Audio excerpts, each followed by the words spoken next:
Dante's Boxing Nation, what's going on, guys? Okay, so ever since Terrence Crawford said that he will move up to 168 and challenge Canelo Alvarez if he beats Jermall Charlo, Canelo Alvarez, we all know, he hasn't been showing too much interest in that fight.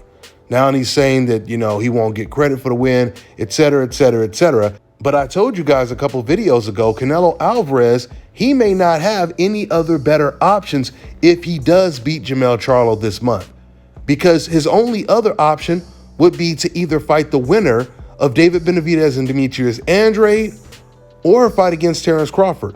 I told you guys, Jermall Charlo will most likely be unavailable because mentally he's not prepared no matter how much he is training. He's going through a lot right now, and I told you guys he would not be ready to get in the ring to fight a Canelo Alvarez. And Jermall Charlo just recently corroborated every single thing that I said almost to a T in a recent interview that he did. Check this out, guys. I've been boxing all my life. I took some time off away to get myself better. I'm not saying I'm quite fully there yet, but I do want to fight before the end of the year.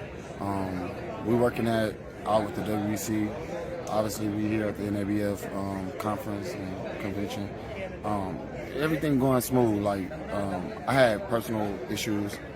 We don't really have to speak on them, I mean, you probably know, but just had a couple personal issues I had to battle on my own, and getting through them and kind of got through a lot more stuff. It's better than seeing, me here than seeing me in mug shots every so often. I'm getting in trouble with this and that, and just a lot of just personal problems going on at one time, and I couldn't really focus on boxing. And I had to take my time to get myself better. How far back you are or whatever, where would you say you're at now in terms of whether it be a timeline or a percentage of where you want to be? I'm physically almost back to where I was. Okay. Mentally, almost back to where I was. So I can't just say give you a percentage on it, but okay. I'm definitely closing in on that 75-80% range. Okay, I was be real close to that's a number I was feeling thinking of. better, I'm in a better space. I mean, it took me time to just get away from people that I was around.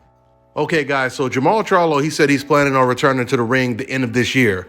But everything that he's going through and the way he's talking right now, there's a very good chance we won't see him this year. And certainly not against top opposition. I've already told you guys, when it comes to this sport, it's 80% mental, if not 90% mental. And Jermall Charlo, he even said in this interview, he said, I've been training my ass off, but mentally, I'm not there yet. So once again, this means that there's a very good chance that Jermall Charlo will not be one of Canelo Alvarez's options should he beat Jermall Charlo. So the question is, if Canelo Alvarez wins this fight, who should he fight?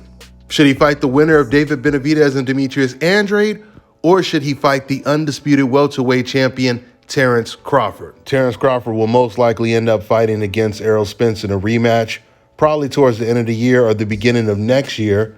But that means he will still be available to fight Canelo Alvarez in his very next fight, because we know Canelo, he likes to fight Mexican Independence Day September or Cinco de Mayo in May. Then you have to look at the other side of the spectrum. If Jermall Charlo wins the fight, what options does he have? Once again, Jermall, he's already said that he's interested in fighting David Benavidez. Not that he's interested. He said he would like to fight David Benavidez next. That was before the David Benavidez and Andrade fight was close to being announced. Now, it's pretty funny because I truly believe that if Jermall Charlo were to win the fight, he would prefer to fight David Benavidez rather than fight Terrence Crawford.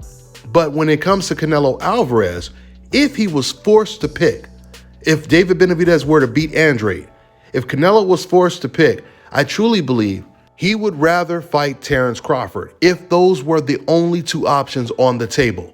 David Benavidez or Terrence Crawford. I think Jermall Charlo would fight all three of them, meaning Terrence Crawford, he would fight Demetrius Andrade or David Benavidez.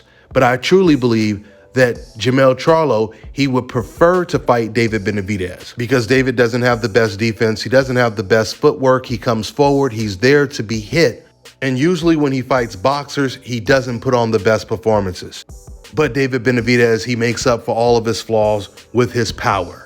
He has that Deontay Wilder type power at the super middleweight division. So guys, it looks like no matter how things play out, we are going to continue to see the biggest and best fights available because there really aren't too many other options for these fighters right now. And when it comes to Jermall Charlo, I wish him a speedy recovery when it comes to everything he's going through mentally. And I really hope he can regain his prime form. We'll see in the future. That's all I got for now, guys. I'm on to the next one. Let me tell you guys about Issa Israel Law Firm. It is a full-service legal practice based in Denver, Colorado, an emerging hub for combat sports and high-altitude training. If you're a fighter inside or outside of the ring and you need a law firm you can trust to fight for you, visit thefighterfirm.com or email help@iilawfirm.com. Legal representation is usually limited to plaintiffs or defendants in Colorado, but iFirm can help anyone in the world with trademarking their business name, logos, and U.S. immigration issues. This brother has been my attorney for a while and helped guide me through all kinds of business and civil issues, so make sure you guys go to thefighterfirm.com.